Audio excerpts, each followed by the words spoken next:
Cooking కబుర్లకి స్వాగతం సుస్వాగతం. ఈరోజు మనం బంగాళదుంప వేపుడు ఎలా తయారు చేయాలో చూద్దాం. ఇది అన్నంలోకి, చపాతీలోకి మరియు చారు చేసుకున్నప్పుడు సైడ్ డిష్గా భలే బాగుంటుందండి. బంగాళదుంప వేపుడికి కావాల్సిన పదార్థాలు: బంగాళదుంపలు నేను ఒక 5 పెద్దవి తీసుకున్నాను. మిగిలిన పదార్థాలు: ఉప్పు, కారం పొడి, నూనె.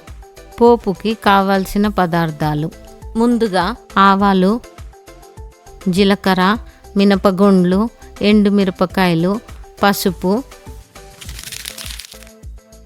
ఇలా బంగాళదుంప పొట్టు అన్నిటివి తీయండి. ఇవన్నీ శుభ్రంగా కడిగి వీటిని చిన్న ముక్కలుగా కట్ చేసుకుందాం. దీన్ని ముందుగా హాఫ్ చేద్దాము. దాన్ని మళ్ళీ ఇంకొక హాఫ్ లాగా కట్ చేసి ఫ్రెంచ్ ఫ్రైస్ సైజ్ పొడవుగా ఉంటాయి కదా, ఆ ఫ్రెంచ్ ఫ్రైస్ దాని పొడవు కట్ చేసి వాటిని చిన్న చిన్న ముక్కలుగా కట్ చేసుకుందాం.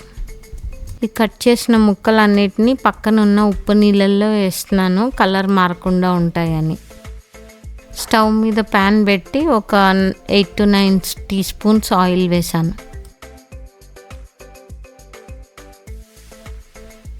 నూనె కాగాక జీలకర్ర, కొంచెం ఆవాలు, కొన్ని మినపగుండ్లు, ఒక 2 ఎండుమిరపకాయలు, కరివేపాకు. కొద్దిగా చిటపటలాడిన తర్వాత పసుపు వేసి కలపండి. ఉప్పు నీళ్ళన్నీ పారబోసేసి పొటాటోస్ ఇలా డ్రైన్ చేసినవి ప్యాన్లో వేసేయండి. కలిపి మూత పెట్టండి. అవి మగ్గే వరకు కొద్దిగా ఉండనివ్వండి.